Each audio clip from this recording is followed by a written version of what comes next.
everybody, it's Miss Jackie. Welcome to April's story time. And yes, I have a hat on and my bunny ears on. Is everyone ready for the Easter bunny to come and have a nice Easter with their family?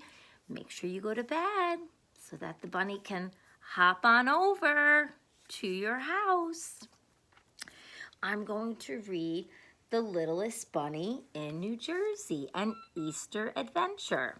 This is a little long, but maybe we're nice and tired and it will work for us.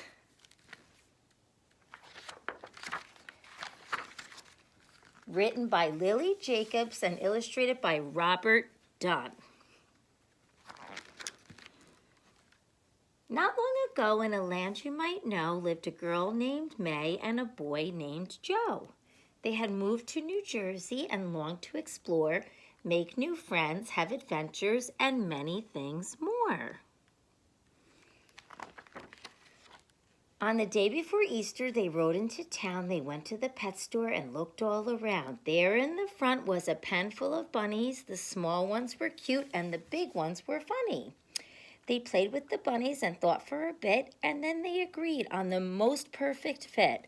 The littlest bunny with the sweetest small hop, he's ours, May announced. Let's call him Flop. So Flop joined the family that sunny spring day. The littlest bunny was now home to stay. They played with the bunny until it was late, then settled Flop into his cozy, snug crate. May gave Flop a kiss and Joe patted his head, and then the two children both climbed into bed.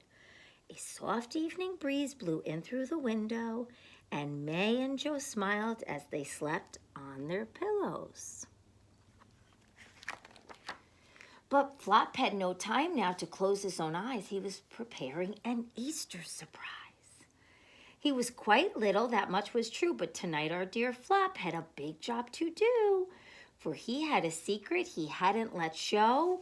He was the Easter bunny. He had to go. A magical wind gave his whiskers a tickle, his nose how it twitched, his ears how they wiggled. Soon Flop was quite different than ever before, and he couldn't wait, not for one moment more.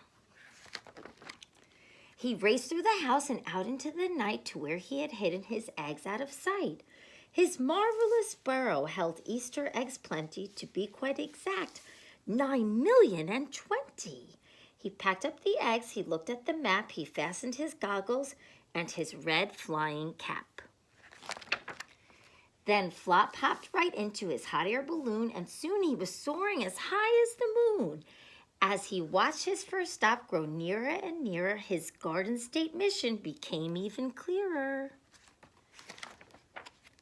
First, Flop balanced eggs on a tall building top. There's Doorbrook Park. Then he went to the park, spreading eggs as he hopped.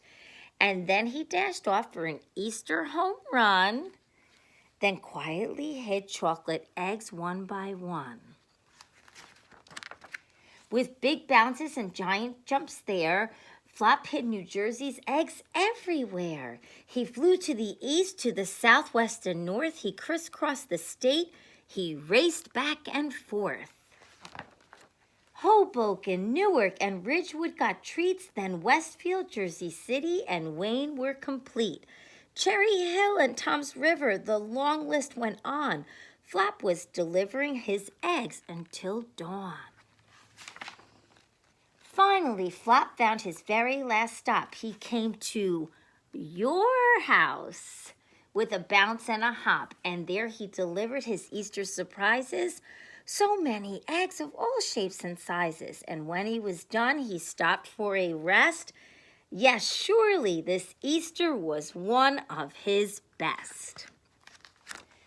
The morning sun rose on that bright Easter day. It was time to wake up for Joe and for May. But when they went over to find their friend Flop, the door was wide open. The crate was unlocked. There were eggs to discover, as all children know, but we just want Flop, cried May and cried Joe. They looked under their beds, they looked all around, but the littlest bunny just couldn't be found. Who unfolded this mop? Whose goggles were these? Then from round the corner came a faint tap, tap, tap. They rushed and they stumbled. It had to be him. And there they found baskets and something else was tucked in. "It's Flop," they cried out, and they held him so close Joe tickled his ears and May kissed his pink nose. Flop hugged them back, his new friend so dear. Happy Easter, New Jersey! See you next year!